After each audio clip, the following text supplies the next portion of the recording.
సరిగా కొన్ని విషయాలు మనం నేర్చుకుందాం. మనకు తెలిసిన విషయాలని మీకు నేను జ్ఞాపకం చేస్తాను. ప్రభు పాదాల మీకు జ్ఞాపకం చేస్తాను. ప్రయత్నాలు మీరు జ్ఞాపకం చేసుకోండి దేవుని మాటలు కొన్ని. ఎందుకంటే కొన్నిసార్లు మనం జీవితంలో ఆయన ఎక్కువ అక్కర్లేదు. ప్రయత్నాలు కొంచెం ఉప్పు ఎక్కువైతే కూర తినలేం. మీకు అర్థంగా కొంచెం షుగర్ ఎక్కువైతే మనం టీ తాగలేం. ప్రయత్నాలు జాగ్రత్తగా గమనించాలి. ప్రయత్నాలు మనం ఏది కొంచెం ఎక్కువైనా తక్కువైనా కరెక్ట్ గా ఉండాలి అన్నది వాక్యం యొక్క స్థితి. దేవునికి స్తోత్రం. జాగ్రత్తగా గమనించాలి. కనుక ఈరోజు నేను కొన్ని విషయాలను మీకు క్లుప్తంగా కొన్ని సంగతులు పునర్జ్ఞాపకం చేస్తాను. ఎందుకంటే మనం చాలా విషయాలు ఉన్నాయి మాట్లాడుకోవడానికి. పరిశుద్ధాత్మలు చాలా సంగతులు ఉన్నాయి, కానీ వాటన్నిటి నేను ఇప్పుడు చెప్పడానికి సమయం చాలదు. ఉదయకాలం కొంచెం మంచి మాట విన్నారు. ప్రకటన 4 అధ్యాయాలు వచ్చి ప్రయత్నాలు. ఇప్పుడు కొన్ని మాటలు దేవుని యొక్క వాక్యం నుంచి కొన్ని మాటలు విందాం. మనం కొంచెము కొందరు అని రాసుకోండి. కొంచెము కొందరు, కొంచెము కొందరు కొంత, 3 సంగతులు రాసుకుంటే ప్రయత్నాలు. కొంచెము కొందరు కొంత, అంతే. 3 సంగతులు రాసుకోండి.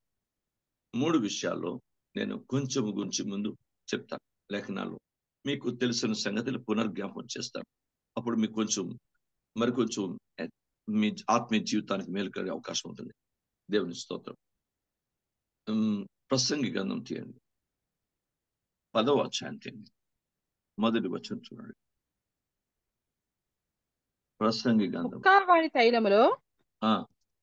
బుక్కావాని తైలములు చచ్చిన ఈగలు పడుట చేత అది చెడు వాసన కొట్టును. అది ఇంకా కొంచెము బుద్ధిహీనత త్రాసు ఉంచిన ఎడల జ్ఞానమును ఘనతను తేలగొట్టును. చూసారు, కొంచెము బుక్కావాని తైలములో చచ్చిన ఈగలు పడుట చేత అది చెడు వాసన కొట్టు. కొంచెము బుద్ధిహీనత బైబిల్ గ్రంథంలో త్రాసులో ఉంచితే అది మన ఘనతను బైబిల్ జ్ఞానం తేలగొట్టేస్తుంది. మన జ్ఞానము మన ఘనత తేలిపోతాయట. బైబిల్ గ్రంథం దేవుని వాక్యం చెప్తుంది. లేఖనాలు సౌలు రాజు తెలిపాడు, రాజుకు బెల్షస్సరు తెలిపాడు, అహాబు రాజు తెలిపాడు, రాజైన సిద్కియా తెలిపాడు. ఇలా బైబిల్ సొలొమోను చాలా విషయాలు తెలిపాడు. దేవునికి అందరూ జ్ఞాపకం చేసుకుంటాం. ఈరోజు మన జీవితంలో మనం తేలిపోకుండా బరువుగా ఉండే విషయం ఉండాలి. బరువుగా ఉండాలి. దేవునికి స్తోత్రం. చూద్దాం బైబిల్ గ్రంథంలో దేవుని వాక్యంలో జకరియా గ్రంథం తీయండి. జకరియా గ్రంథం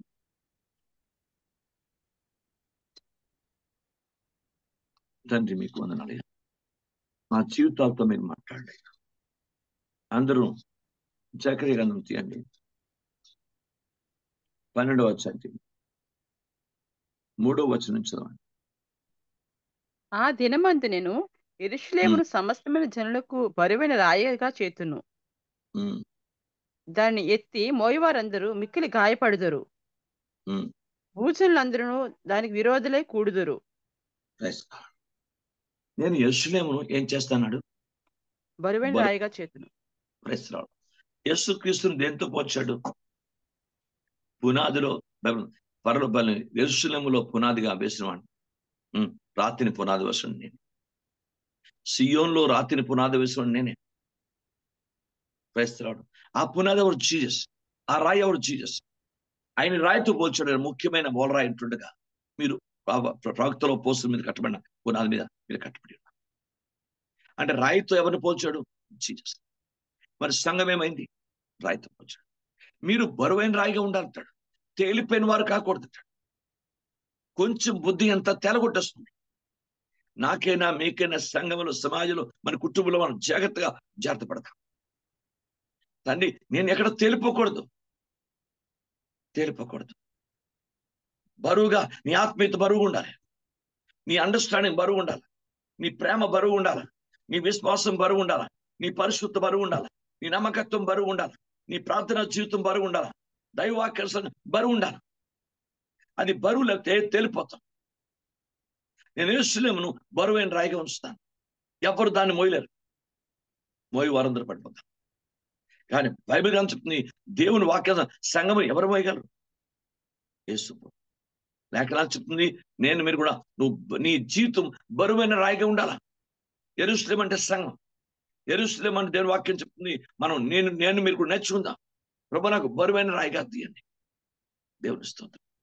నీ ఆత్మీయ స్థితి ఎంత బరువుగా ఉంటుందో, మన ప్రేమ, మన పరిస్థితి, మన కుటుంబంలో భార్యాభర్తల అండర్స్టాండింగ్, మన పిల్లల అండర్స్టాండింగ్, మన జీవితంలో అండర్స్టాండింగ్, ప్రతి ఒక్కటి మనం బరువుగా ఉండాలి. జాగ్రత్తగా గమనించాలి.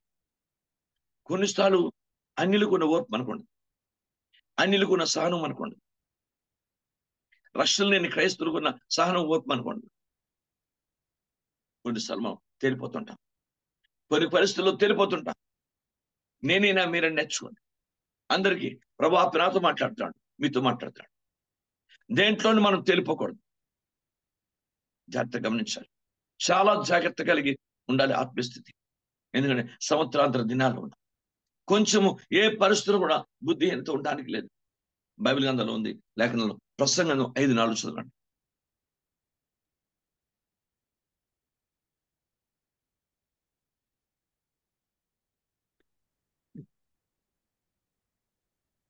ప్రసంగ గ్రంథం. నీవు దేవునికి మొక్కుబడి చేసుకునే ఎడలా దాన్ని చెల్లించుటకు ఆలస్యం చేయకము. బుద్ధిహీనుడు యందు ఆయనకిష్టము లేదు. బైబిల్ ఎంత కష్టమైందండి. బుద్ధిహీనుడు యందు ఆయనకి ఇష్టం లేదు. బుద్ధిహీనంగా ఉండద్దు. నేనైనా మీరే. ఎస్, బట్ బుద్ధి నాకు ఇష్టం లేదు. మరి ఆయనకి ఇష్టం లేని జీవితాన్ని జీవించి మనం పరలోకానికి వెళ్తాం. కొంచెం బుద్ధి అని ఎందుకు మన దగ్గర? అందరూ ఆలోచించండి. ఎక్కడ కుటుంబంలోనా, సంఘంలోనా, జీవితంలోనా, భర్త దగ్గర, భార్య దగ్గర, పిల్లల దగ్గర, సంఘంలోనా, ఎక్కడ మన దగ్గర బుద్ధిహీనత అనేది పనిచేస్తుంది? అక్కడ కొంచెం బుద్ధిహీనత. అందరూ నేర్చుకున్నాం, ప్రతి ఒక్కరిని. నాతో మీతో కూడా సూటిగా ప్రభుకి ఆత్మ మాట్లాడు. బైబిల్ ఉంటుంది, ఎక్కడ మన జీవితంలో బుద్ధిహీనత నేర్చుకోండి. బైబిల్ గ్రంథంలో దేవుని పాదాల దగ్గర నేర్చుకున్నాం. సొలొమోను అంతటి జ్ఞానంతో ఎవడు లేవుడు. అంత జ్ఞానం ఏమైందో అర్థం లేదు. ఒక ఇతర భార్యలు కామాతులతో వాక్యాన్ని విరుద్ధంగా ఇతర దేవతలు సెలబ్రేట్ చేసుకోవడం, అతను ఇతర దేవతలు వారిని ఆయన తిప్పించారు వాళ్ళందరూ కలిపి. ఆ బుద్ధిహీనత ఎందుకు? నీకు బైబిల్ నీకు కావాలంటే బోల్డ్ మంది దేవుడు నీకు పని చేస్తాడు. బైబిల్ నువ్వు ఎందుకు దైవాక్యం వ్యతిరేకంగా ప్రవర్తించు? ఎందుకు దైవ చిత్తాన్ని అతిక్రమించు? ఎందుకు బుద్ధికి, ఎందుకు దేవుడి యొక్క వాక్యం బుద్ధిహీనత నీకు? చూడండి, సొలొమోను, దావీదు, నాయన బైబిల్ నాయన సొలొమోనా అంటాడు దినవృత్తాంతాల గ్రంథంలో. నువ్వు ఎప్పుడు దేవుని విసర్జించు. నువ్వు ఆయన విసర్జిస్తే నేను ఆయన విసర్జిస్తాడు. జాగ్రత్తగా బుద్ధి కలిగి ప్రవర్తించు. బైబిల్ దేవుని వాక్యం చెప్తుంది. లేఖనంలో భక్తుడైనటువంటి దావీదు సుబుద్ధి కలిగి ప్రవర్తించిన ప్రతి చోట అతడు గొప్ప జయం పొందుకున్నాడు. మొదటి సమయంలో 18వ అధ్యాయంలో మనం చూడొచ్చు ఈ మాటని. చూద్దాం. బైబిల్ గ్రంథం చెప్తుంది, మనం కొంచెం ఏంటి నా బుద్ధిహీనత, ఏంటి మీ బుద్ధిహీనత? మన జీవితంలో ఎక్కడ మనం బుద్ధిహీనత కొన్ని కలిగి ఉంటాం, కొని ఎక్కడ మనం తప్పిపోతున్నాం? బైబిల్ గ్రంథంలో మొదటి సమయంలో 18:14. మరియు దావీదు సమస్త విషయములలో సుబుద్ధి కలిగి ప్రవర్తింపగా యెహోవా అతనికి తోడుగా నుండెను. దావీదు మిగులు సుబుద్ధి గలవాడే ప్రవర్తించుట సౌలు చూచి మరి అధికముగా అతనికి భయపడెను.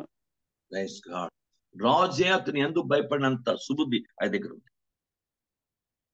కనుక బుద్ధి కలిగిన ప్రవర్తన, న్యాయమైన ప్రవర్తన, యథార్థమైన ప్రవర్తన, పరిశుద్ధమైన ప్రవర్తన, నీతి గల ప్రవర్తన నా దగ్గర మీద ఉంటే బుద్ధి గలవాలనుకుంటాం. బైబిల్ గ్రంథాన్ని పరిశీలించండి. దేవుని వాక్యం మన జీవితంలో కొంచెం బుద్ధిహీనత మన ఘనతను, మన జ్ఞానాన్ని తేలగొట్టేస్తుంది. ఎంత గరుడుగా సొలొమోను పేరు పొందాడు. అపోస్తుల్లోనే గొప్ప చోటు పొందాడు ఎస్కేత్ యుద్ధ. ఇలా బైబిల్ గ్రంథంలో సంసోను, ఇలాగ అనేక మంది రాజులు, ఇశ్రాయేల్ రాజు, యూదా రాజులు అందరినీ జ్ఞాపకం చేసుకోండి. అంతంత స్థాయిని పొందుకున్నారు వాళ్ళు. కానీ కొంచెం బుద్ధిహీనత వాళ్ళ ఘనతను, వాళ్ళ జ్ఞానాన్ని తెలగొడుతుంది. చరిత్రలో హీనులుగా మిగిలిపోయిన పరిస్థితి ఏర్పడింది. సంఘము నాతోని మీతో కూడా ఆత్మదేవుడు సూటిగా మాట్లాడు. నిజమే, నేను ఈ సంవత్సరాంతర దినాల్లో ఉన్నాను. 4 దినాల్లో నేను నూతన సంవత్సరం ప్రవేశం చేయబోతున్నాను. నాకు ఎక్కడైనా బుద్ధిహీనత ఉంటే నా జీవితంలోకి తీసివే ప్రభా. అది ఎక్కడుందో మనకు తెలుసు, ఎదురువారి కూడా తెలియపోవచ్చు.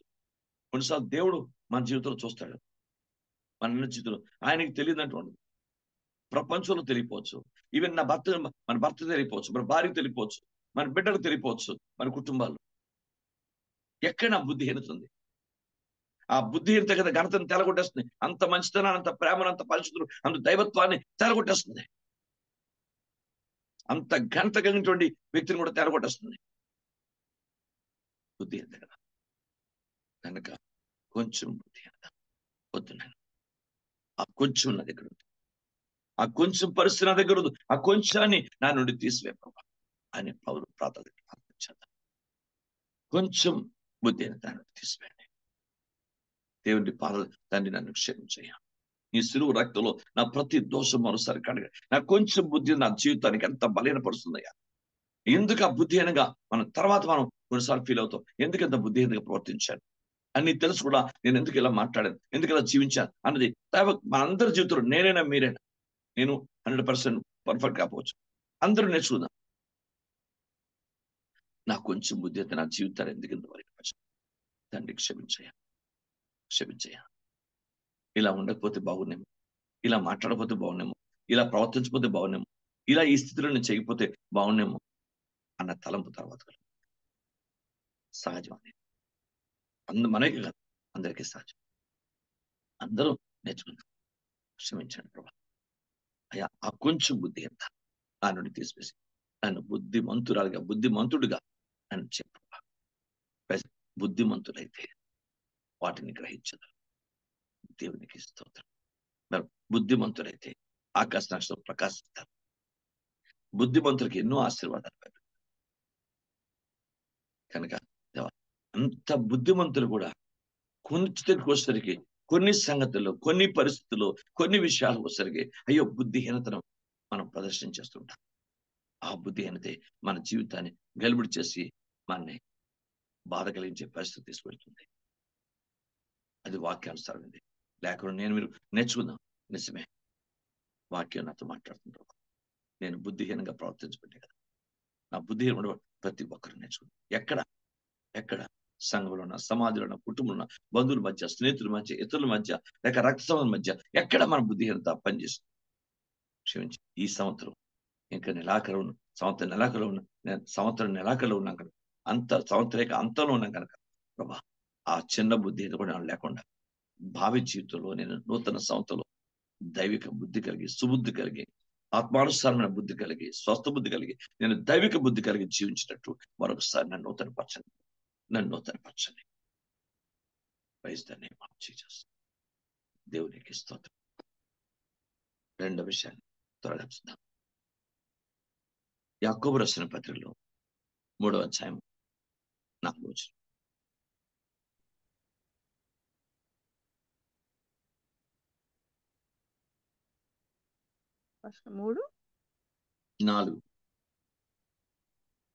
ఓడలను కూడా చూడుడి, అవి ఎంతో గొప్పవై పెనుగాలకు కొట్టుకొని పోబడినను ఓడ నడుపు వాని ఉద్దేశము చెప్పున మిక్కిలి చిన్నదకు చుక్కాని చేత త్రిప్పబడును.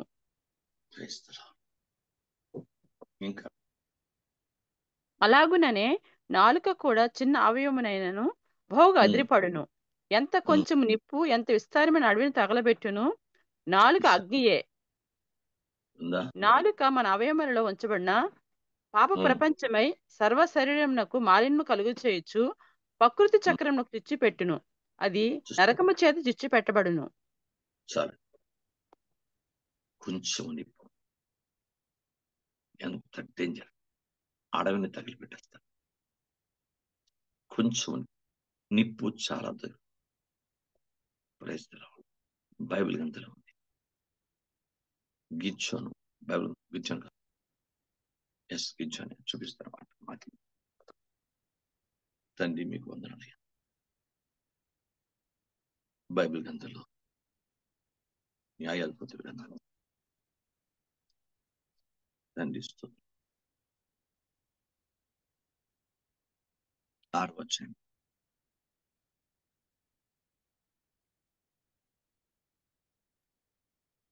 19వ వచనం నుంచి.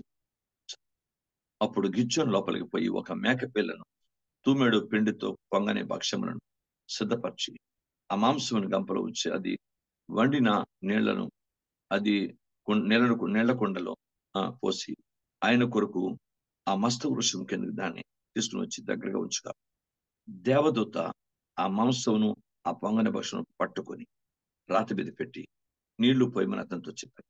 అతడు అలా వచ్చేగా యెహోవా దూత తన చేతనున్న కర్రను చాపి దాని కొనతో ఆ మాంసమును ఆ పొంగని భక్షమును ముట్టినప్పుడు అగ్ని రాత్రిల నుండి క్రైస్తలాడు వెడలి ఆ మాంసమును పొంగని భక్షమును కాల్చివేశాను. చూడండి, అతని యొక్క అర్పణ ఎంత కరెక్ట్ ఉందంటే క్రైస్తలాడు అంత కరెక్ట్ గా అర్పించాడు. దేవదూత కర్ర అక్కడ తాగ్గానే ఏంటిది బైబిల్ గ్రంథంలో దాంట్లో ఏ మాత్రం తేడా ఉన్నా అగ్ని రాతిలోంచి అగ్ని రాదు. దేవునికి స్తోత్రం. రాతిలోంచి అగ్ని రాదు. బైబిల్ గ్రంథంలో రాతిలోంచే అగ్నిని సృష్టించిన దేవుడు మా నీలోంచి అగ్ని పుట్టించడం ఒక్కసారి నేర్చుకోండి. రాతిలోంచే అగ్నిని తీస్తాడు దేవుడు. మరి మనలోంచి అగ్ని పుట్టించడా? ఎందుకంటే కొంచెం నిప్పు, అది వాక్యాన్ని వ్యతిరేక నిప్పు మన దగ్గర ఉండకూడదు. బైబిల్ గ్రంథంలో ఒకటి లేఖనాలు స్పష్టంగా రాయబడే అహరోను కుమారుడు కూడా బైబిల్ గ్రంథంలో లేవికాండం 10వ అధ్యాయం 1వ వచనం చూడండి.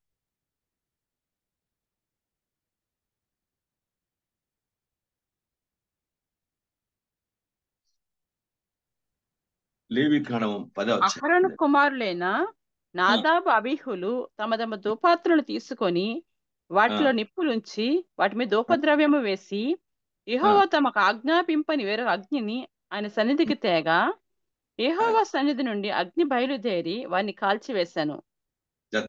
ధూపాగ్ని అంటే ఎంత ఉంటుంది? ధూపం అంటే ఎంత ఉంటుంది? ఆ ధూపం నుంచి అగ్ని, ధూపం నుంచి నిప్పులు దేవునికి వ్యతిరేకమైన అన్యాగ్ని తీసుకురాదు. దాంట్లో నిప్పులు వేసి అంట తీసుకురాదు. బైబిల్ గ్రంథం చెప్తుంది. దాని నుంచి అంట ఆ పరిణామం ఎంత భయంకరం ఉందంటే దేవునికి వ్యతిరేకమైన అగ్ని నా దగ్గర మీ దగ్గర ఉంటుంది. ఎలాంటి నిప్పు నా దగ్గర మీ దగ్గర ఉండకూడదు. క్రైస్తవుడు అగ్నితో, ఆత్మన అగ్నితో, వాక్యమైన అగ్నితో, ప్రేమన అగ్నితో, అభిషేక అగ్నితో నింపడం. మన దగ్గర వాక్యానికి వ్యతిరేకమైన ఏ నిప్పు మన దగ్గర ఉంది. అది కొంచెమైనా అది అడవిని ఎలా తగిలేస్తుందో అని అలాగే ఆ కొంచెం నిప్పు మన జీవితానికి కీడును తీసుకొస్తుంది. అగ్ని వంటి వారం కావాలి. చూద్దాం బైబిల్లో. ఓబద్య షబారి హతోరియా కదా మనిగిసి కులా నియానా అనేషే నియానా రహూనా. ఓబద్య 1వ అధ్యాయం 17వ వచనం. అయితే సియోను కొండ ప్రతిష్ఠిత మగును, తప్పించుకొనిన వారు దాని మీద నివసింతురు. యాకోబు సంతతి వారు తమ స్వాస్థ్యమును స్వతంత్రించుకొందురు. మరియు యాకోబు సంతతి వారు అగ్నియు, యోసేపు సంతతి వారు మంటయు అగుదురు. యాసోవు సంతతి వారు వారికి కొయ్య కాలుగా ఉందురు. చూసారా ఎందుకు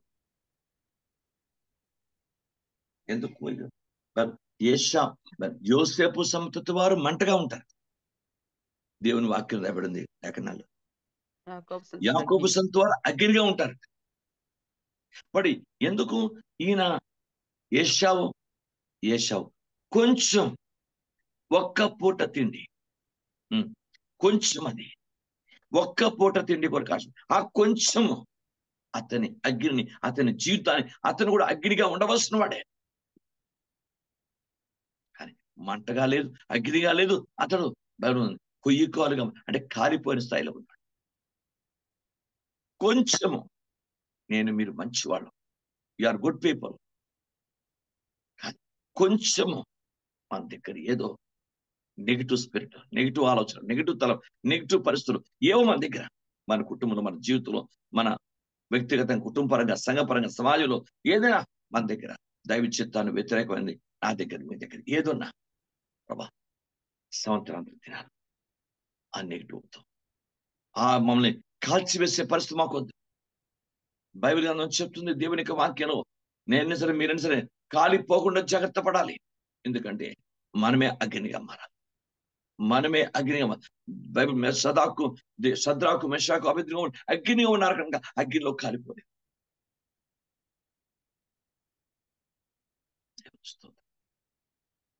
బైబిల్ చెప్తుంది,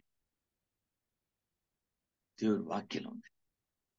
యేసుక్రీస్తు యూదా గోత్రపు సింహం, దానియేలు సింహం బోన్లో ఉన్నాడు కానీ సింహాలతో ఎందుకు ఇతనే సింహంగా అందరికంటే బలమైన సింహంగా ఉన్నాడు దానియేలు. అతనిలో క్షమాపణ ఉంది, నిర్దోషత ఉంది. బైబిల్ ఉంది, లేఖన ప్రకారం అతని దగ్గర దైవ భక్తి ఉంది.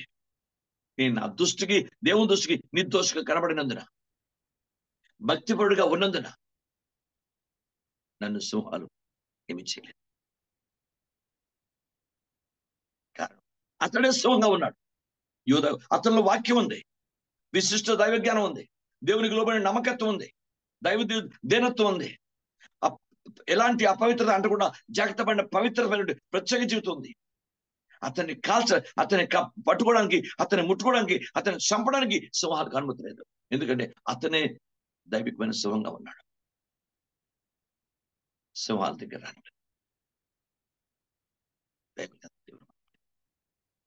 అతనిలో వాక్యం ఉంది. ఎందుకంటే వాక్యమే కదా సింహం. ఏదో అవసరం అంటే యేసు వాక్యమే సింహం, వాక్యమే సత్యం, వాక్యమే కదా ఆయన. మరి యేసాయంలో ఉన్నాడు, వాక్యం అంటే యేసాయంలో ఉన్నాడు. అబ్రహాము పుట్టమునిపై ఉన్నాడని చెప్పాడు బైబిల్. దానియేలులో ప్రభు ఉండబట్టి, దానియేలులో వాక్యం ఉండబట్టి కదా అతని జీవితం ఎంతో అద్భుతంగా. సింహాలు దేవుడు ముట్టడం లేదు. ఆ దేవుని దృష్టికి నేను దోషిగా కనబడి, భక్తిపరుడుగా కనబడినది. దేవునికి స్తోత్రం కలుగుతాం. జాగ్రత్తగా గమనిద్దాం. మంటగా వద్దు, బైబిల్ ఉంది, ఎప్పుడు కాలిపోయిన పరిస్థితి. యోసేపు సంత మంటగా ఉన్నారట, యాకోబు సంత అగ్ని. అలాంటి అగ్ని అయితే మండు. ఈ రెండు మనలో ఉండాలి. కొయ్యి కాలుగా ఉండవు. ప్రభు ప్రార్థన చేస్తాం. ఎందుకంటే శుక్రవారం నాడు మామూలుగా ఉండదు. అది జూమ్ అయినా మరొకటైనా సరే, లైవ్ అయినా సరే ఆయన మాట్లాడతాడు. నాకు మీకు కూడా సరిచేసి మాట్లాడతాడు. నేను గొప్పవాడని మీకు చెప్పలేదు. ప్రభు పాదాల దగ్గర నేను అప్పగించుకుంటున్నాను. మీరు కూడా చక్కదిపోవాలి, సరి చేసుకోవాలి. కొంచెం బుద్ధిహీనత గంటను జ్ఞానం తెరగొట్టేస్తుంది. కొంచెం నిప్పు అగ్ని కాల్చినట్టు కొంచెము వాక్యాన్ని వ్యతిరేక నిప్పు అని దగ్గర. వాక్యానుసారమైన మంట ఉండాలి, వాక్యానుసారమైన అగ్ని ఉండాలి. వాక్యానుసారం నిప్పు, వాక్యాన్ని వ్యతిరేకమైన నిప్పు మనకొద్దు. దేవుని పాదల నేర్చుకున్నా ప్రభు. కానీ ఎందుకంటే దుపాత్రలో నిప్పులు వేశాడు. రాజైన ఉజ్జియా కూడా దుపాత్రలో నిప్పులు వేసి 80 మంది యాజకులు ఉంటుండగా అతను దుపాత్రను అతనే ఊపేశాడు. పట్టుకుని చూస్తుండగానే కుష్ఠరోగం. కొంచెం బుద్ధి. రాజు ఎంత మంచివాడు. అతని ఉంచి బైబిల్లో 26వ అధ్యాయం 26వ అధ్యాయం చదివితే దాంట్లో ఉంది, ముందుగా మంచివాడు అతను, దైవ దృష్టికి యోగంగా ప్రవర్తించిన వ్యక్తే. కానీ కొంచెం బుద్ధిహీనత ప్రవేశించింది, కొంచెం వాక్యాన్ని వ్యతిరేక నిప్పు ప్రవేశించింది. అంతే. ధూపం ఊపిన ఆ ధూపాత్రిని పట్టుకుని ఊపేస్తున్నాడు, కానీ దేవుని కార్యాన్ని చూడలేదు. తిరిగి వాక్యాన్ని వ్యతిరేకమైనటువంటి కుష్టు శాపగ్రస్తమైన పరిస్థితి నుదురు మీదకి వచ్చింది. ఎంత భయానక పరిస్థితి. తండ్రి పాదల నేర్చుకున్నా ప్రభా, మాకంటే ఎంత గొప్ప భక్తులు, దైవజ్ఞులు, ఎంత గొప్పవారు కూడా అయ్యో అలాంటి తేలిపోతున్న పరిస్థితి మా జీవితంలో ఎంత జాగ్రత్తగా ఉండాలి. దేవునికి స్తోత్రం. హల్లెలూయా. అందుకే చెప్తున్నాను, దేవుని వాక్యం నుంచి అందరూ బైబిల్ సంవత్సరాంతర దినాలు అందరూ తండ్రి క్షమించగా, ఇంకా ఎక్కడెక్కడ మా జీవితంలో ఆ కొంచెం వాక్యాన్ని వ్యతిరేక నిపుణులు మాకొద్దు. వాక్యానుసార అగ్ని ఉండాలి, వాక్యానుసారమైనటువంటి మంట ఉండాలి తప్ప వాక్యాన్ని వ్యతిరేక నిప్పు మాకు వద్దయ్యా. దేవుని స్తోత్రం. నేనేనా మీరేనా నేర్చుకున్నాం. మండుతూ సంఘము రాయితో బరువుగా ఉండాలి. బైబిల్ ఉంది మనం తేలిపోకుండా ఉండాలి. అలాగే సంఘము మండుతూ ఉండాలి. దేవుని వాక్యం చెప్తుంది మంట మనం లేకుండా మంట వల్ల అగ్నివలు ఉండాలి తప్ప పొయ్యి కాలువలు ఉండకూడదు. కర్రా గడ్డి కైపలు కూడా మూడు కూడా కాలిపోతుంది. కర్రా గడ్డికి పొయ్యి నువ్వు ఎలా కట్టబడ్డావు చూసుకో అంటాడు 1 కొరింథీ 3వ అధ్యాయం. కనుక బైబిల్ గ్రంథంలో ఉన్న సత్యం ఏంటంటే కొంచెము నిప్పు చాలా భయంకరం తగలబెట్టేస్తుంది. 3వది ఆదికాండం 18వ అధ్యాయం మొదటి నుండి. ఆదికాండం 18వ అధ్యాయం. మరియు మమ్రే దగ్గరనున్న సింధూర వనములో అబ్రహాం ఎండైన గుడారపు ద్వారమందు కూర్చుని ఉన్నప్పుడు యెహోవా అతనికి కనపడెను. అతడు కన్నులెత్తి చూచినప్పుడు 3 మనుషులు అతని ఎదుట నిలవబడి ఉండేది. అతడు వారిని చూచి గుడారపు వాకిటి నుండి వారిని ఎదుర్కొనుటకు పరిగెత్తుకొని నెలమట్టుకు వంగి, ప్రభువా, నీ కటాక్షం నా మీద నున్న ఎడల ఇప్పుడు నీ దాసుని దాటిపోవద్దు. నేను కొంచెం నీళ్లు తెప్పించేదను. దయచేసి కాలు కడుగుకొని ఈ చెట్టు క్రింద అలసట తీర్చుకొనుడి. కొంచెం ఆహారం తెచ్చేదను. మీ ప్రాణమును బలపరుచుకొనుడి. తరువాత మీరు వెళ్ళవచ్చును. ఇందు నిమిత్తమే కదా మీ దాసుని యొద్దకు వచ్చితిరనెను. వారు నీవు చెప్పినట్టు చేయ. దేవుని గ్రంథంలో అంటే కొంచెం ఆహారం తెప్పిస్తాను, కొంచెం నీళ్ళు ఇస్తాను. కాలు కొడుకోనికి కొంచెం ఎక్కడ సరిపోతాయి? ఆహారం తినడానికి కొంచెం ఎక్కడ సరిపోద్ది? ఆలోచించాలి. కానీ ఆ మాటలో ఉన్న అర్థం చూడండి. ఆయన మాట కొంచెం అన్నాడు కానీ విస్తారంగానే పెట్టాడు. దేవునికి విస్తారంగా పెట్టాడు. లేత దూడని మంచి దూడని తెచ్చాడు, పనివాడికి ఇచ్చాడు. 3 మానికల పిండి అంటే ఎన్ని రొట్టెలు అవుతాయి? వెన్న, పాలు, ఇంత చక్కని మంచి విందును ఏర్పాటు చేశాడు. దాని అర్థం ఏంటి? అక్కడ మాట కొంచెం ఉంది కానీ పవర్ రీమా అందియ రహస్య నీలో తన పనిబా కొంచెం కాదు, క్రియ చాలా గొప్పది. దేవుని స్తోత్రం. చూడడానికి క్రైస్తవుడు చాలా తక్కువలో కనిపించిన, చిన్నగా కనిపించిన పవర్ లోపల ఉండాలి. విధేయత పవర్ లోపల ఉండాలి. విశ్వాసం అనే పవర్ లోపల ఉండాలి. ప్రేమ అనే పవర్ లోపల ఉండాలి. దీనత్వం అనే పవర్ లోపల, అండర్స్టాండింగ్ అర్థం చేసుకునే విధానం లోపల ఉండాలి. దైవత్వం అనే శక్తి లోపల ఉండాలి. అప్పుడు మాట అడుగు, కొంచెం నీళ్లు తెప్పిస్తాను, నేను కొంచెం ఆహారం తెప్పిస్తాను, దయచేసి మీరు తిని కాళ్ళు కొడుకుని నీళ్లు తాగి, దయచేసి నీళ్ళు కొంచెం కాళ్ళు కొడుకుని మీరు కొంచెం భోజనం ఆహారం చేయగలరు. కానీ కొంచెం అని అడగానే గొప్ప ఉన్నతమైన విందులో ఏర్పాటు చేశాడు. క్రియ ఎంత గొప్ప చూడండి. మాట కొంచెం ఉంది కానీ క్రియ ఎంత గొప్పది. దేవుడు క్రియలు చూస్తాడు. Shabar rubber rubber. మనం ఎక్కువ మాట్లాడేస్తుంటాం, క్రియలు తక్కువ ఉంటాయి. క్రియలో తగినంత శక్తి ఉండదు. క్రియలో తగినంత పరిస్థితులు ఉండదు. మాటలు చూస్తే మనం ఎక్కువ మాట్లాడేస్తాం. యావత్ సంఘాలు చాలా మనం మిగతా సంఘాలు మనకు అనవసరం. ప్రస్తుతానికి మన సంఘం ఎవరి మటు వాళ్ళు. దేవునికి మహిమ కలుగుగాక. నాకు మీ కూడా పరిశుద్ధాత్ముడు మాట్లాడుతున్నాడు. కొంచెం ఆహారం తెప్పిస్తాను, కొంచెం నీళ్ళు మీకు ఇస్తాను.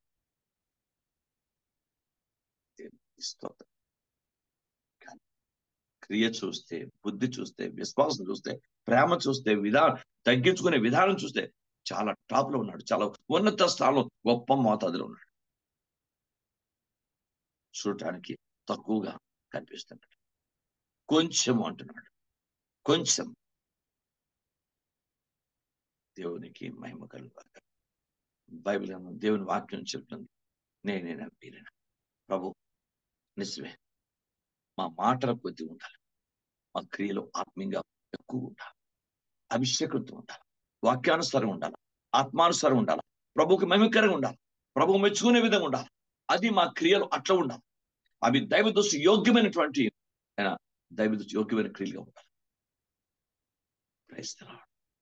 దేవుని వాక్యం చెప్తుంది, ప్రభు కనికరించున, దయచేసి మా జీవితాన్ని ఇప్పుడే ముట్టండి. ఉదయాన్ని ముట్టండి, ఆ మనసును ముట్టండి. ఏలియా చూస్తే మామూలు కనిపించేవాడు, సాధారణ కనిపించేవాడు, సాధారణ కనిపించాడు. కానీ అతని శక్తి చూస్తే బైబిల్ ఏలియా చెప్పండి కొండ దిగి రమ్మని పెడతాడు రాజు. కానీ అతని మాట చూస్తే ఎంత అది కుదుగున అతని తాలూకా లోపల శక్తి ఎంత పవర్. నేనే నిజమైన దైవజుడిని అయితే ఆకాశం దగ్గర దిగి ఆ 50 మందిని దహించుకున్నాక క్రియ ఎంత గొప్ప చూడండి. క్రిస్టియన్ పీపుల్ చూడటానికి సింపుల్ కనిపించవచ్చు. మన దగ్గర పవర్, మన దగ్గర అభిషేకం, మన దగ్గర ప్రార్థన, మన దగ్గర విశ్వాసం, అభిషేకం, నమ్మకత్వం, నీతి, దైవిక దీనత్వం, చక్కగా అండర్స్టాండ్ చేసుకునే విధానం, కుటుంబాల్లో, సంఘములో, అన్నింట్లో కూడా దైవత్వాన్ని కోల్పోదు. చిన్నదానికి దైవత్వం కోల్పోకుండా చేస్తాడు. ఎవరు పెద్ద పెద్ద వచ్చేసి చిన్నదానికి ఒక్క పూట తానికి ఏషావు మొత్తం వంశమే దెబ్బతినిస్తాడు. పొయ్యి కాలుగా మారిపోతారు. దేవుడు అనే పనికి లేదా జీవితం. అందరూ ఏషావు చేసిన ఆ ఒక్క పూట తిని మొత్తం తలక ఏషావు వంశమే పొయ్యి కాలుగా మారిపోయారు. యోసేపు వంశం మంటగా, యాకోబు తలక వంశం గొప్ప ఉన్నతమైనటువంటి అగ్నిగా దేవుడు ఆశించాడు. చిన్నది చిన్నది. అందరూ పెద్ద పెద్ద పాపాలు చేసి చిన్నగా నన్ను మిమ్మల్ని దేవుడు వాక్యం సరిచేస్తాడు. నన్ను సరిచేస్తాడు, మిమ్మల్ని సరిచేస్తుంది. పరిశుద్ధాత్మడు మాట్లాడతాను. నన్ను మిమ్మల్ని సరిచేయడానికి పరిశుద్ధాత్మడు ఈ కూడికని ఎట్లా పెట్టాడు. అవును, నన్ను సరిచేయడానికి ప్రభావ, నన్ను చక్కదడానికి, నన్ను బలపరచడానికి, నేను నా జీవితాన్ని తెలుసుకొని ఈ సంవత్సరాల దినాల్లో చేసిందే మనం చేయకుండా నేను అవన్నీ విడిచిపెట్టి వాక్యాలు నేను అన్ని వాక్యాలు సరిగా నూతనంగా నేను నూతన సంవత్సరంలో ప్రవేశించడానికి అయ్యా కృప చూపుతున్నావు. అయ్యా నీకు వందనాలు. సహాయం చేయదేవా. కొంచెము ఆహారం, కొంచెము నీళ్లు. దేవునికి స్తోత్రం. బైబిల్ చెప్తుంది ఎంత గొప్ప అద్భుతమైనటువంటి కార్యం. Glory to the name. అంత గొప్ప అద్భుతాన్ని పొందుకున్నాడు. తన జీవితంలో బిడ్డ అంటే ప్రసక్తి లేదు.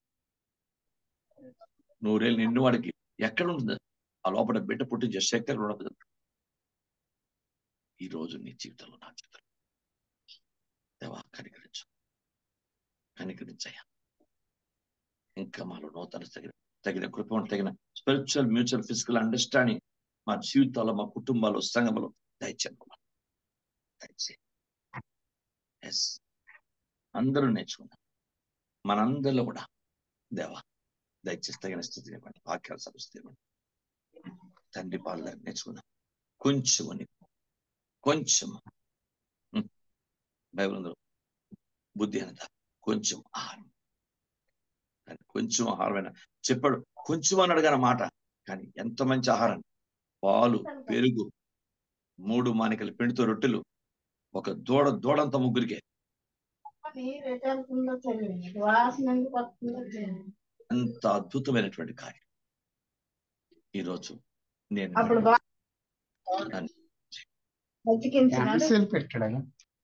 చూడండి. ఎవరు మాట్లాడతారు వాక్యం. మొదటి రాజుల గ్రంథం 17వ అధ్యాయం 10వ వచనం. మొదటి రాజుల గ్రంథం 17వ అధ్యాయం 10వ వచనం.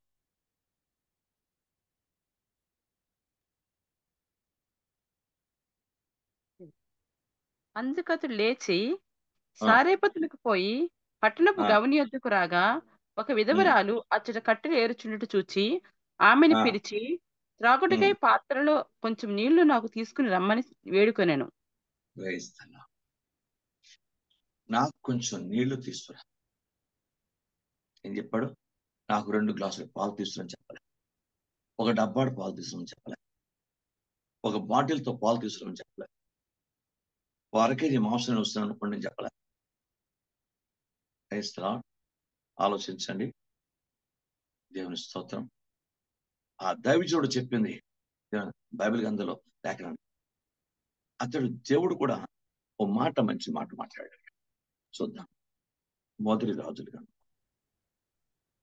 చాలా అద్భుతంగా ఉంటాయి ఆయన కార్యాలు, ఆయన మాటలు, ఆయన దేవుని యొక్క వాక్యం చాలా ఆశ్చర్యకరంగా ఉంటుంది. మొదటి రాజుల గ్రంథం 17వ అధ్యాయం 5 నుంచి అతడు పోయి యెహోవా సెలవు చొప్పున యొర్దానునకు ఎదురుగా ఉన్న కెరీతు వాగు దగ్గర నివాసం చేశాడు. అక్కడ కాకోలములు ఉదయమందును రొట్టెను మాంసమును అస్తమయమందు రొట్టెను మాంసను అతనితో తీసుకొని వచ్చుండి. అతడు త్రాగుచూ వచ్చాడు, వాగునీరు తాగుతూ వచ్చాడు. కొంతకాలం తర్వాత దేశంలో వర్షం లేక నీరుండి అంతటి యెహోవాకు అతని పక్షమేశాడు. నీవు సీదోను పట్టణ సంబంధించిన సారెపతు అనే ఊరికి పోయి అచ్చరు నిన్ను పోషించుటకు అచ్చట్టున ఒక విధవరాలికి నేను సెలవిచ్చింది. ఆలోచించండి. నిన్ను పోషించుటకు ఒక విధవరాలికి నేను సెలవిచ్చాను. బైబిల్ పరిశీలించండి. ఆ విధవరాలు పేద్ది. నిన్ను పోషించుటకు నేను అక్కడ విధవరాలికి సెలవిచ్చింది. ఈయన్ని పోషించడానికి జాగ్రత్త గమనించాలంట. ఎంత అంతరార్థం పెట్టాడో దేవుడు దానిలో. ఎంత వాక్యం మర్మం. ఏమిచ్చింది విధవరాలు తన జాగ్రత్త కలిస్తే? ఒక రొట్టె ముక్క తీసుకురమని చెప్పాడు. తర్వాత కిందకు వస్తే చిన్న అప్పా తీసుకురాడు. పోషించుటకు కావాల్సిన స్థితి ఏమీ లేదు. మామూలుగా మనం ఆలోచిస్తే పోషించుటకు కావాల్సిన స్థితి ఏమీ లేదు. నిన్ను పోషించుటకు నేను ఒక విధరాలకి నేను సెలవిచ్చాను. జాగ్రత్తగా గమనించండి. బైబిల్ గ్రంథంలో చాలా అద్భుతంగా ఉంటుంది మాట.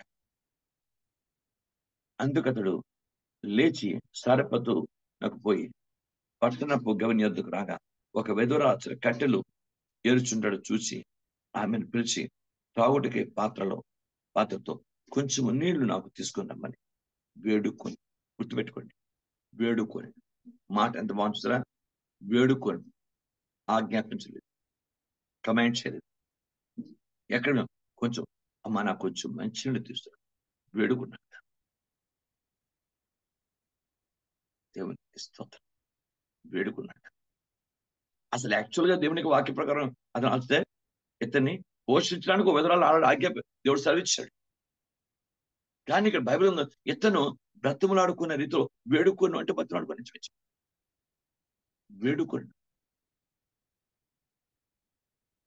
మాట తీరు చూడండి. ఎవరు కూడా అమ్మ నాకు ఆకలిస్తుంది జ్ఞానం పెట్టమ్మా, ప్రేమగా మాట. అమ్మ నాకు ఆకలేదు అమ్మడా, అసలు తల్లేనా? ఆలోచించాలా? ఏంట్రా గెలపకుడి, ఏంటంతా మాట్లాడుతున్నావు? అన్నం పెట్టమనే మాటని నువ్వు ఎంత సౌమ్యంగా ఎంత ప్రేమగా మాట్లాడాలి. సరే మాట తీరు. దేవుని స్తోత్రం కలుగును గాక. బైబిల్ చెప్తుంది, దైవజనుడే అండి, నిండు దినుడే, నిండు ఆత్మపూర్ణుడే, నిండు అభిషక్తుడే, నిండు ప్రార్థనాపరుడే, నిండు దేవుని శక్తి గలవాడే. అతను ఈ అన్ని అంశాలతో ఉన్నప్పుడు ఏమొస్తుందంట? అతని మాట చక్కగా దేవునికి అనుకూలంగా వేడు, అమ్మ నాకు నీ పాత్రలు కొంచెం నీళ్లు తీసుకో, త్రాగుటానికి నాకు కొంచెం నీళ్లు తీసుకో, ఒక చిన్న రొట్టె మొక్క తీసు, చిన్న అప్పం తీసుకురా అమ్మ. అయ్యా నేనే ఈ స్థితిలో ఉన్నాను చెప్తే ముందు నాకు తీసుకురా. బైబిల్ ఉంది, అక్కడ ఏలియాను పోషించడం కాదు, అక్కడ పేద విధురాల జీవితాన్ని ఆశ్రయించాలి. Praise the name of Jesus. Hallelujah. పేద విధురాలు. బైబిల్ చెప్తుంది, ఒక దైవజనుని దేవుడట ఒక రొట్టె ముక్క తీసుకో, ఆమె ఇచ్చిన ఒక రొట్టె ముక్క. దేవుడు అంటున్నాడు, నేను నీకు చిన్న ఆ రొట్టె ముక్కను ఒకట నీకు ఒక విధురాలి నేను సెలవిచ్చాను, ఆమె పోషించాలి, ఆమె నీకు చేయాలి. కానీ అలా కాదు. ఇక్కడ ఎంత రివర్స్ చేస్తుంటే ఒక రొట్టె ముక్కను తీసుకురా అని వేడుకున్నట్ట, ఒక కొంచెం నీళ్లు నాకు తాళం తీసుకున్న వేడుకున్నట్ట. బైబిల్ చెప్తుంది, నీ ఇంటిలో నీ కుటుంబంలో దేవుడు చిన్న రొట్టె ముక్క దైవజుడు తిన్నా అని ఆశీర్వాదం అద్భుతం. దేవుని స్తోత్రం. చిన్న రొట్టె ముక్క, కొంచెం నీళ్లు తాగిన,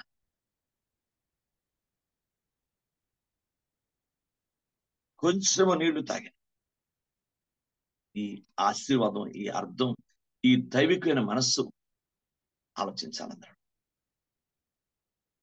యాక్చువల్గా చెప్పాడు, నీ విధవరాలు నిన్ను పోషిస్తాయి. నేను ఆల్రెడీ సెలవిచ్చాను.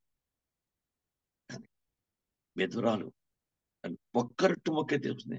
ఒక్క రొట్టె, ఒక అప్పం, చిన్న అప్పము తీసుకురావు చాలు. కానీ ఆ రొట్టె తిన్న దేవుడు ఏం చేశాడంట చూద్దాం. ఆశీర్వాదం వస్తా 15వ వచనం చూడండి. 15వ వచనం, 1వ రాజులు 17:10. ఇశ్రాయేలు దేవుడు యెహోవా సెలవిచ్చి ఉన్నాడు అనేను. అంతటా ఆమె వెళ్లి ఏలియా చెప్పిన మాట చెప్పున చేయగా అతడును ఆమెయు ఆమె ఇంటి వారును 14-15 భూమి మీద యెహోవా వర్షం కురిపించే వరకు ఆ తొట్టిలో ఉన్న పిండి తక్కువ కాదు, బుడ్డిలో నూనె అయిపోదని ఇశ్రాయేలు దేవుడు యెహోవా సెలవిచ్చున్నాడు అనేను. అంతటా ఆమె వెళ్లి ఏలియా చెప్పిన మాట చెప్పున చేయగా అతడును ఆమెయు ఆమె ఇంటి వారును అనేక దినములు భోజనము చేయుచు వచ్చిరి. సరే, నువ్వు ఆ సారెపత విధవరాల ఇంటికి వెళ్ళు, నేను పోషించడం సెలవిచ్చాను. కానీ సారెపత విధవరాలు దైవజనుడు అడుగుపెట్టిన కారణంగా, ఆయనకు చిన్న అప్పం ఇచ్చిన కారణంగా, కొంచెము నీళ్ళు ఇచ్చిన కారణంగా వాళ్ళు ఎంత కాలం బహుదినములు, బహు అంటే చాలా విస్తారం, బహుదినములు, ఇన్ని సంవత్సరాలు నేను చెప్పలేదు, బహుదినములు భోజనం చేస్తూ వచ్చారు వాళ్ళు. దేవునికి స్తోత్రం. కొంచెము నీళ్ళు రవా కతారమాని బాతుని, కొంచెము హరిభాషి అందరి కమాలిక. బైబిల్ చెప్తుంది, కొంచెము దాన్ని మనం దైవజనుడికి కొంచెము నీకున్నదాము. దాని ఆశీర్వాదం ఎంత గొప్పదో దేవుడు ప్రపంచానికి చూపించాడు. ఒక దైవజనుడికి అక్కడ వచ్చి యెహోవా తీసుకోలేదు, యేసుప్రభు తీసుకోలేదు, పరిశుద్ధాత్మ అక్కడ తినలేదు, అబ్రాహాము ఇంటికి వచ్చిన వాళ్ళు ముగ్గురు మనుషుల రూపంలో రాలేదు. కానీ దైవజనుడితో చెప్పాడు, నువ్వు వెళ్ళు, ఆమెను పోషిస్తే. కానీ ఆమె పోషించకాదు. జరిగినటువంటి క్రియ ఏంటంటే, ఈయన కొంచెం నీళ్లు, కొంచెం అప్పం, చిన్నప్పం తినడం వల్ల ఆ విధవరాలకు వచ్చిన ఆశీర్వాదం తన ఇంటి వారందరూ కూడా బహుదినములు భోజనము చేస్తూ వచ్చారు. కొంచెం యొక్క దైవిక మనస్సు నీ బ్రతుకుని ఎంత అద్భుతంగా జీవిస్తుంది. ఎంత కరువు నుంచి నేను కాపాడద్దు, ఆ పట్టణమున కరువు రాగా, ఆ కరువులను ఎంత ఉన్నతంగా దేవుడు భోజనము చేస్తూ వచ్చిన వాళ్ళు బహుదినములు, ఇన్ని నెలలు ఇన్ని సంవత్సరాలు లెక్కలేదు, బహుదినములు వాళ్ళు భోజనం చేస్తూ వచ్చారు. కాబట్టి నీకున్న ప్రతికూల పరిస్థితుల్లోంచి ఒక అప్పు తీసుకురమని చెప్పాడు చిన్న దేవునికి స్తోత్రం. కొంచెం అన్న మాట బైబిల్ ఎంత అర్థం ఉందో నేను ఇవన్నీ చదువుతున్నప్పుడు నాకు అర్థమైంది. నిజమే తండ్రి, ఎంత గొప్ప విషయం. దేవునికి మహిమ. ఆఖరిగా దాంట్లోంచి ప్రకటన గ్రంథం 3వ అధ్యాయం 8వ వచనం చూద్దాం.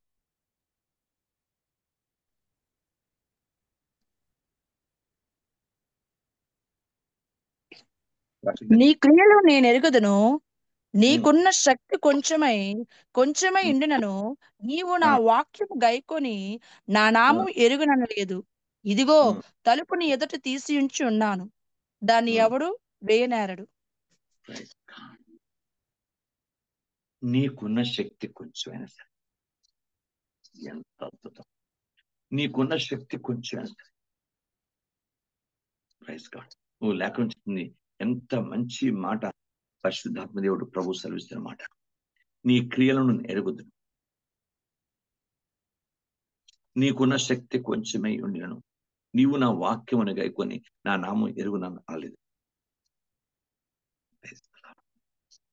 దేవునికి స్తోత్రం. వాక్యానికి ఎంత పవర్ చూడండి. నీవు నా వాక్యమును కొంచెము శక్తి అయినా పర్వాలేదు, నీవు నా వాక్యాన్ని ఈరోజు మన శక్తి ఎప్పుడు కొంచెమే, పెద్ద శక్తి కాదు, ఏమీ కాదు అసలు. కానీ దేవుని శక్తి చాలా కొంచెమే, ఒక అద్భుతమైన. నీకున్న శక్తి కొంచెమైనా కూడా నువ్వు నా నామమున ఎరుగును అనలేదు. ఎంత గొప్ప అద్భుతం! దేవుని స్తోత్రం. ఈ రోజు అందరికీ కొంచెం శక్తి, ఆ ఉన్న కొంచెంలోనే ఎంత పవర్ నింపుకుంటున్నాం. గుండె అంత ఉండదు. మనిషి 170-200 కేజీలు వ్యక్తి ఉన్నా వాడి గుండె ఎంతే ఉంటుంది. గుర్తుపెట్టుకోండి.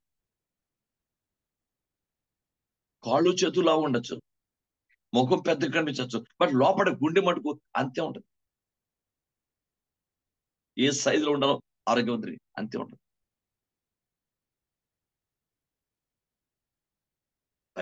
చెప్పింది, నీకు శక్తి కొంచెమైనా నువ్వు నా నమ్మను ఇరునాళ్ళు వాక్యం లేకుండా. నీ దగ్గర ఏంటుందంటే వాక్యం.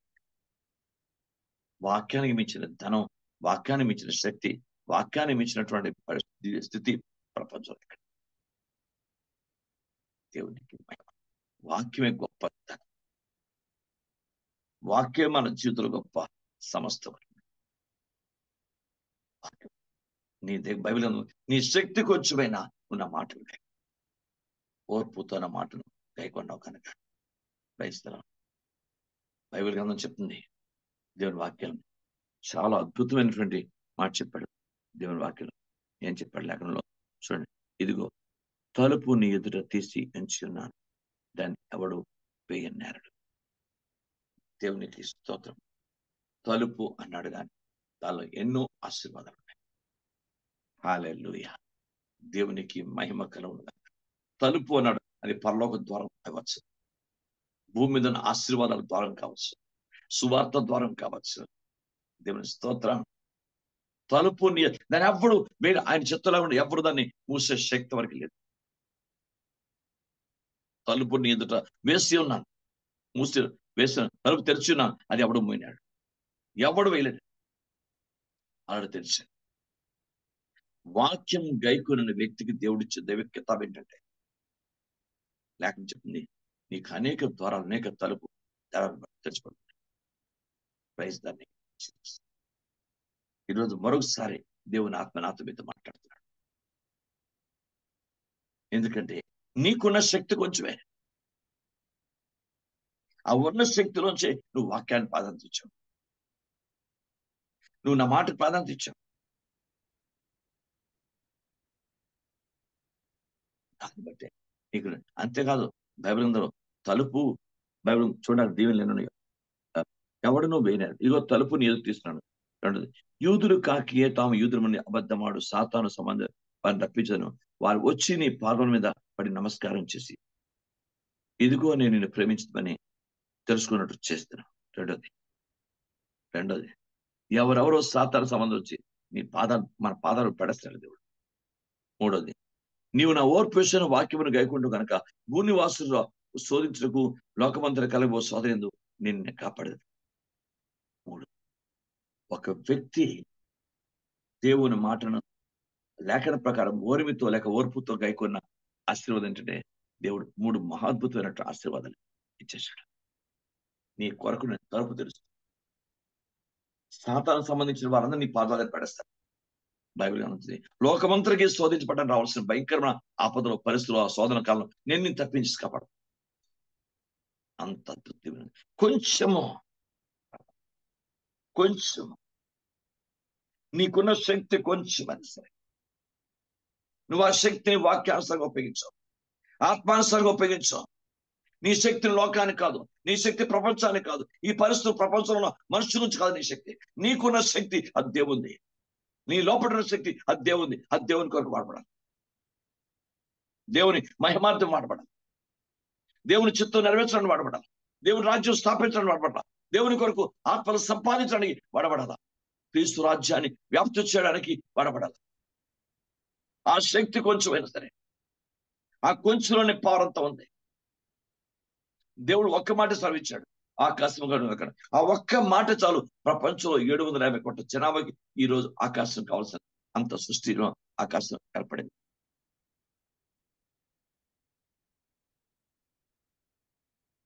కొంచెం నీ జీవితంలో కొంచెం అన్నది మనం మన దృష్టికి అయితే కొంచెం, కానీ దేవుని దృష్టిలో కొంచెం అన్నమాట వెరీ పవర్ఫుల్.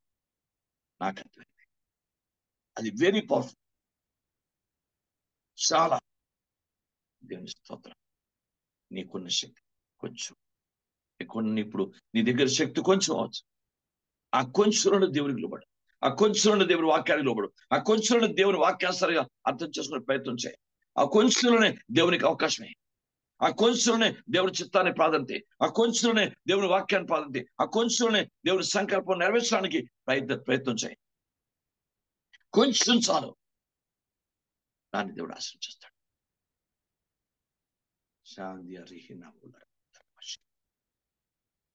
కొంచెం బైబిల్ గ్రంథాలు కయ్యను మాల కొంత అని ఎప్పుడు మొట్టమొదటి నేను చెప్పాను, కొంచెం 2 కొందరు 3 2 కొందరు 3 కొంత చెప్తాను. కొంత అని ఎప్పుడు ఖచ్చితంగా దేవుడు నీకు ఏది ఆజ్ఞాపించాడు దాని ఇది సర్దుకోడా, ఇలా చేయలేదు దేవుడు తెలీదా? నేను ఈ 5,000 రూపాయల జాబ్లోనే నేను అన్ని కట్టాలి, చీట్లు కట్టాలి, అయితే కరెంట్ ఫీజు కట్టాలి, గ్యాస్ కట్టాలి, ఇది కట్టాలి, ఇంటదిగా, ఇవన్నీ దేవుడు తెలీదా?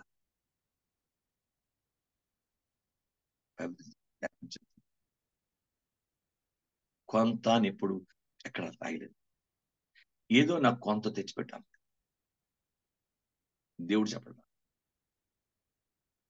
బైబిల్ ఖచ్చితంగా నీకు కలిగిందాను టైట్ అన్నాడు, అదో భాగం. దేవుని స్తోత్రం. చాలా మంది దాన్ని అర్థం చేసుకున్నారు. తగిన దానికంటే తక్కువ ఇచ్చి లేమికొచ్చేవారు కాదు, తగిన దానికంటే ఎక్కువ ఇచ్చి అభివృద్ధి కలవారు బైబిల్. చాలా మంది అర్థం చేసుకున్నారు.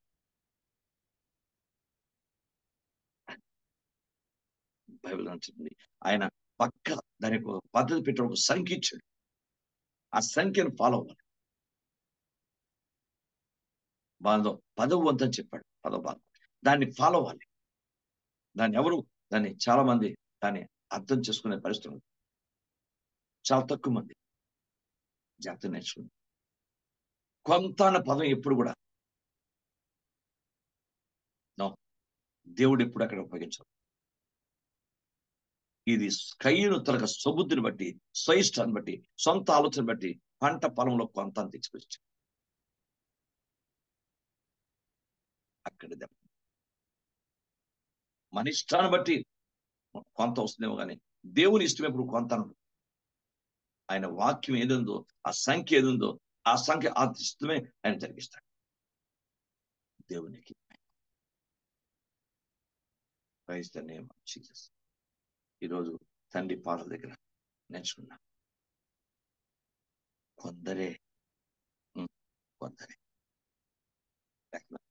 ప్రకటన గ్రంథం 3వ అధ్యాయం 4వ వచనం. ప్రకటన 3.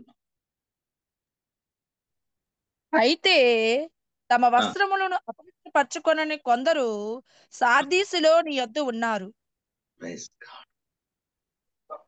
తమ వస్త్రములను అపవిత్రపరచుకొనని కొందరు ఉన్నారు మీ దగ్గర.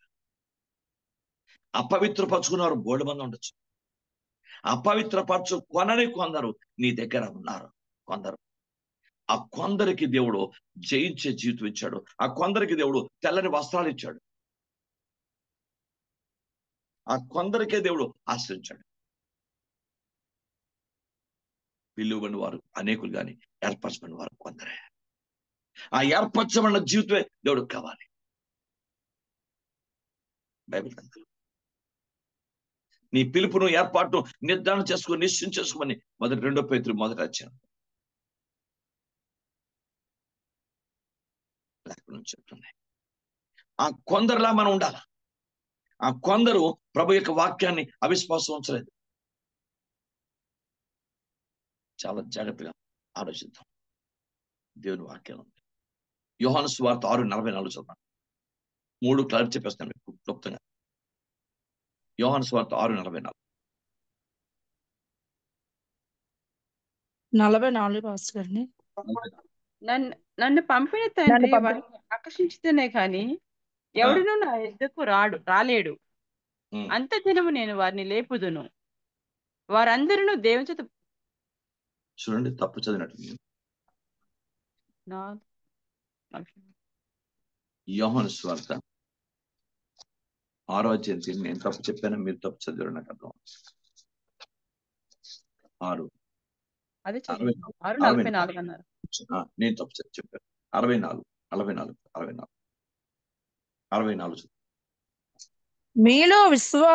మీలో విశ్వసించిన వారు కొందరున్నారని వారితో చెప్పాను. ఈ కలద్దారు 6 సంవత్సరాలు 5 సంవత్సరాలు అయిపోయింది. దాని నుంచి కొన్ని లెటర్స్ కూడా అవుతుంది. మీలో విశ్వసించిన వారు వద్దే. అలాంటి విశ్వసించని సంఘానికి వస్తూ ఆయన విశ్వసించిన వారుగా ఉండకూడదు. సంఘ కార్యక్రమాల్లో పొందుకుని కూడా ఆయన అద్భుతాలు చూసి కూడా, ఆయన మేలు అనుభవించి కూడా, ఆయన ఆశీర్వాదాలు పొందుకుని కూడా ఆయన్ని విశ్వసించని స్థితిలో ఉండడం చాలా దూరం.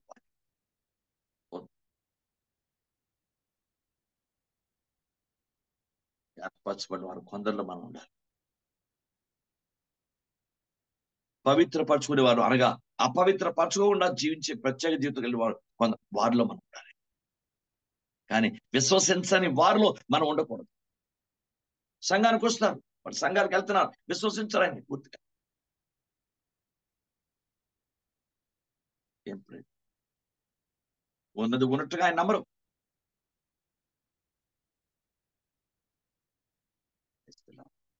మీకు అర్థండి, దేవుని వాక్యంలో సత్యం. ఎప్పటికీ స్వస్థతల్లో మన సేవకులు ఉన్నారు, నమ్మరు. సేవకులు ఆ స్వస్థపరిచే దైవికంగా అర్హత ఉన్నటువంటి సేవకుల్ని, అభిషేకం ఉన్న సేవకుల్ని విమర్శిస్తూ ఉంటారు.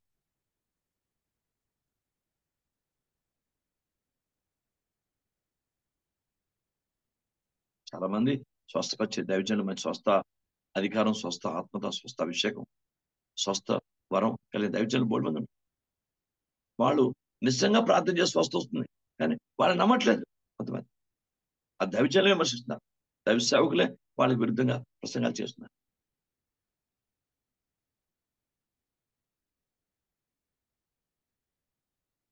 మీకు అర్థం. ఒక దైవ సేవకుడు విశాఖపట్నంలో మొట్టమొదటిసారి ఒక కళ్యాణ మండపం మీటింగ్ అవుతుంది. ఇప్పుడు కాదు, ఒక 15-20 సంవత్సరాల క్రితం. ఆయన టచ్ చేసి అంత పడిపోతాడు. ఏంటో ఈ పడిపోవడం ఎందుకంటే మా పాస్టర్ గారు నాకు కొంచెం ఆయన మీరు కొంతమంది నమ్మద్దు అని కొంచెం చెప్పిస్తున్నాడు. అంటే ఆయన చెప్పాడు కదా, నేను చూసి ఏంటి పరిస్థితి, ఎందుకు ఇలా ఆయన అన్నారు, ఎందుకు ఇలా టచ్ చేసి పడిపోతున్నారు, ఆయనలో ఉన్న శక్తి, వీళ్ళు ఉన్న పరిస్థితి ఏంటో తెలుసుకోవాలి అనుకోండి. అందరూ ప్రార్థన, మీటింగ్ అంతా అయిపోయింది, అందరూ ప్రార్థన చేసుకుంటారు. నేను కూడా అప్పటికి ఆల్రెడీ పాస్టర్ అంటే మన సువార్త పరిచయం చేస్తున్నాను. ఇంకా దేవుని ఆర్డినేషన్ ఒక సువార్త పరిచయం. నేను వెళ్ళి అసలు ఏంటో తెలుసుకోవాలి అని వెళ్ళాను. ఆయన కూడా నేను వెళ్ళి ప్రార్థన చేసుకుంటే ఆయన ప్రార్థన చేసి ఆమె చేతులు ఉంచాడు. నేను నమ్మండి, అంత దూరం తులిపారు. ఏమిటి నాకు అర్థం. కరెంట్ షాకే. కరెంట్ చేతి కొట్టే కొన్ని వాట్స్ చేతి కొట్టేలా కరెంటు అలా కొట్టింది, అంత దూరం. అప్పుడు అర్థమైంది, దైవజనుల్ని అపార్థం చేసుకున్నాను. వాళ్ళు ఏంటి ఇలా పడిపోతున్నారు, ఏంటిది గమ్మత్త ఏంటి మ్యాజిక్ ఏంటి అనుకున్నా. అవిశ్వాసం. ఎప్పుడైతే నేనుగా ఆ సత్యాన్ని తెలుసుకున్నానో, ఆ అనుభవాన్ని పొందుకున్నానో, అర్థమైంది దైవజనులో ఉన్న పవర్ ఎంత గొప్పదో, దైవశక్తి ఎంత గొప్పదో అర్థమైంది. మీకు అర్థమైందా? సేమ్ నేను కూడా చర్చిలో బెల్లంపేట చర్చిలోని ప్రార్థన చేస్తే ఒక స్త్రీ నా దగ్గరికి వచ్చింది. 2 పిల్లలు వాళ్ళకి, ఒక ఆడప ఒక అమ్మాయి ఉంటాయి. వాళ్ళు వచ్చారు, ఇక్కడ దూరం నుంచి వచ్చారు. అలాగే లాస్ట్ కూటం అంతా అయిపోయింది. ఒక కొద్దిమంది ఉన్నారు, 10 మంది అది ప్రార్థన చేసుకుని ఉన్నారు. కూటం అంతా అయిపోయింది, చాలా మంది వెళ్ళిపోయారు. ఆయన ఆవిడ అంత దూరం తిరిగి పడిపోయింది, అంత దూరం ఎప్పుడు నేను నా తప్పు ఒప్పుకొని నేను దేవుని నిజమే ప్రభా ఆ దైవజనులు నేను విమర్శించాను, వాక్యాల బదులు మాట్లాడ నన్ను క్షమించమని దేవుని సెలవు అడిగి ప్రార్థన చేసుకోండి. ప్రభు నాకు ఆ శక్తిని ఇచ్చాడు. అప్పుడు చేతులు ఉంటే ఆమె ప్రార్థన చేసి ఆమె అంత దూరం, నేను పుల్పీట్ ఎక్కడ తలుపుతారు ఎక్కడ అంత దూరం తులిపోతుంది. నేను కిందకు దిగి మళ్ళీ చేతులు మళ్ళీ తులిపోతుంది. దైవ శక్తి ఎంత గొప్పదో అప్పుడు నాకు అర్థమైంది. దేవా, అర్థం చేసుకోవాలి మనం. కొంచెం నా దగ్గర మీ దగ్గర బైబిల్ చెప్తుంది. నేను మీరు అవిశ్వాసులుగా ఉండొద్దు. మీరు బైబిల్ గ్రంథంలో ఉంది, మీరు కొందరు నన్ను విశ్వసించిన వారు కొందరు వద్దు, ఆయన్ని విశ్వసించాలి. బైబిల్ గ్రంథం ఆయన నమ్మి తీరాలి, మనం విశ్వసించాలి. మనం బైబిల్ చెప్తుంది. దేవుని పాటలు నేర్చుకుందాం. పిలవబడిన వారు అనేకులు కొందరే ఆ ఏర్పాటు చేయబడిన దీనిలో మనం ఉండాలి. అందుకే 2 పేతురులో మొదలచ్చారంటాడు, మీ పిలుపుని ఏర్పాటు నిశ్చయం చేసుకోండి.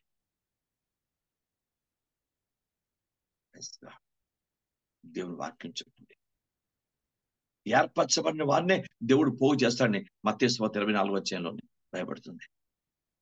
ఏర్పాటు చేయబడిన వారు అందరూ ఎత్తబడిపోతారట. ఆ ఏర్పాటు వాళ్ళు నిశ్చయం చేసుకుని ఆ ఏర్పాటులో జీవించారు కనుక. బైబిల్ రాయబడింది. నా సొంత మాట నేను చెప్పను. మత్తయి సువార్త 24, 25 అనుకుంటా, 24. మత్తయి సువార్త 24 చూడండి, ఆఖరి వచనం అనుకుంటాను.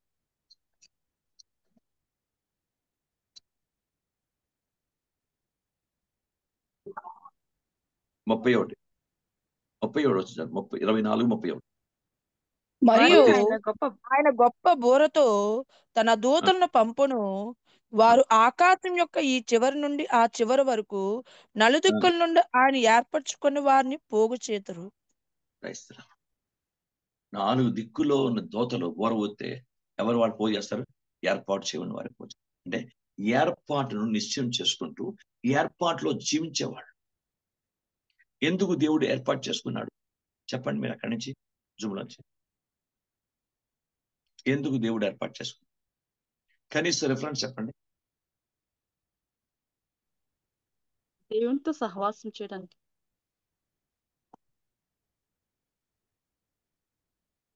క్లారిటీ లేదు, ఇంకా పూర్తి క్లియర్ లేదు.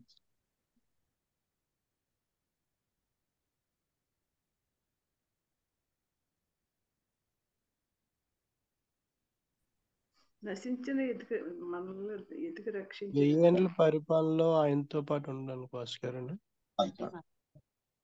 కాదు, మీకు లేఖనం యొక్క క్లారిటీ ఉండాలి. మీకు అర్థమైందా? దేవునికి స్తోత్రం. 10 రూపాయలు రెండిళ్ళు ఉన్నాయి, 50 రూపాయలు రెండిళ్ళు ఉన్నాయి, 100 రూపాయలు రెండిళ్ళు ఉన్నాయి. కుమార్ చెప్పిన 1000 రూపాయలు కూడా రెండిళ్ళు. అదే మేము కందిపప్పు వాడి ఇడ్లీ పెట్టాలి. వాక్యంలో ఆ చిన్న కొంచెం ఎక్కడో తగులుతుంది, కానీ వాక్యంలో ఉన్న క్లారిటీ చూడండి. యోహాను సువార్త 15:16 ఉన్నాయి. మీరు చెప్పిన మాటలో కొంచెం కొంచెం ఉన్నాయి. యోహాను సువార్త 15:16. మీరు నన్ను ఏర్పరచుకోలేదు, మీరు నా పేరటి తండ్రిని ఏం అడుగుదురో అది ఆయన మీకు అనుగ్రహించినట్లు మీరు వెళ్ళి ఫలించుటకును మీ ఫలం నిలిచుటకు నేను మిమ్మల్ని ఏర్పరచుకుని నియమించితిని. దాన్ని అంత స్పష్టంగా ఉంది. ఇది క్లియర్. మీరు ఏది అడుగుతారో నా పేడ అది మీకు అనుగ్రహించుటకును. రెండోది, మీరు వెళ్ళి ఫలించుటకును మీ ఫలం నిలిచుటకు నేను మిమ్మల్ని ఏర్పరచుకున్నాను. అంటే కడ వరకు ఏర్పాటు కాపాడుకోవాలి. దేవుడిని నన్ను మిమ్మల్ని అందరూ ఏర్పరచుకున్నాడు. ఏర్పాట్లో ఉన్నాం కానీ కాపాడుకోవాలి దాన్ని. దాన్ని లోక సంబంధంగా శరీరంగా ప్రకృతి సంబంధంగా చేసుకొని ఆ ఏర్పాటు పోగొట్టుకోవద్దు. నేను మీరు దాన్ని జాగ్రత్తగా సద్వినియోగపరచుకుంటే ఆ ఏర్పాట్లోంచే మహాద్భుతాలు జరుగుతాయి. దేవునికి స్తోత్రం. బైబిల్ చాలా గొప్పది. బైబిల్ ఇంకా మన అనుదిన జీవితంలో దేవుడు మన ఎందుకు ఏర్పరచుకున్నాడో రాయబడి సహవాసం మాట చెప్పారండి. దానిలో కరెక్ట్ ఉంది. చూపిద్దాం ఎలా. 2వ దినవృత్తాంతం 29:11. 2వ దినవృత్తాంతాలు 29:11. నా కుమారులారా, ఆ. తనకు పరిచారకులయుండి ధూపం వేచుటకును, తన సన్ని నిలుచుటకును, తనకు పరిచర్య చేయుటకును యెహోవా మిమ్మల్ని ఏర్పరచుకొనును గనుక మీరు అశ్రద్ధ చేయకుడి. Praise God. ధూపం అంటే ప్రార్థన. నిల్చోను నిర్దోషంగా, పరిశుద్ధంగా, యోగ్యంగా ఆయన సెలవు నిల్చోడు. Praise the lord. ధూపం వేచును, తన సన్నిధి నిల్చుటకును. 3వది తన పరిచర్య చేయుటకును. దేవుడు అంటే మీరు బిలీవర్స్ కదా, నేను బిలీవర్ని కదా, నాకేం తెలుసు, నేనేం అన్నది. దేవుడి ఏర్పాట్లో పరిచర్య అత్యున్నత భాగం. ప్రతి ఒక్కరూ పరిచయం చేసి తీరాలి. నాకు అవదండి, నాకు వీలు కాదండి, నాకు అవదండి, నాకేం రాదండి అంటే అవదు. We have to do it. పరిచర్య ఒక భాగం, అది ఏర్పాట్లో భాగం. అది దేవునికి స్తోత్రం. ఆ శక్తికి మీరు వెళ్ళిపోవాలి. మనందరం ప్రతి ఒక్కరు కూడా తండ్రి దగ్గర ఆ దైవ దినత్వం, ప్రార్థన, వాక్యానుసార జీవితం ఉంటే తప్పకుండా దేవుడు ఆ ఏర్పాటుతో పాలుభావిస్తున్నాం. మనం పరిచయం చేయడానికి కూడా తేని శక్తి వస్తుంది. ఆ పరిచయ కృపాన్ని ఇస్తాడు. కనుక ముందు మనలో తగిన స్థితి ఉండాలి. దేవునికి మహిమ. కనుక అద్భుతం అండి. 1వది ఏం నేర్చుకున్నాం? కొంచెం. 2వది నేర్చుకున్నాం. 2వది ఏం నేర్చుకున్నాం? కొంచెం బుద్ధిహీనత. కొంత అన్నది ఎప్పుడు దేవుని వాక్యం ఉండదు. కొంత మీద మీరు బైబిల్ అందరూ ద్రాక్షారసం దగ్గర నీళ్లు ద్రాక్షారసం చేయకముందు ఆయన ఏం చెప్పాడు? ఆ బాణలను నీళ్లతో నింపుడి, ఏదో కొంత పోసుకోలేండి అని చెప్పారు. ఆ బాణలు నీళ్లతో నింపాలి. కొంత ఈ కయ్యను స్వయిష్టం సొమ్ముతో స్వచ్ఛతతో ఈయన తన కొంత అన్న భాగాన్ని ఏర్పరచుకున్నాడు. ఆయన పంట పొలంలో కొంత దేవునికి అంగీకారం ఇచ్చాడు. మనకు వీలైంది కాదు, మనకి ఇష్టమైంది కాదు, మన పరిస్థితి బట్టి కాదు. బైబిల్ చెప్తుంది దేవుడు ఏదో ఆజ్ఞాపించాడు దాన్ని చేయాలి.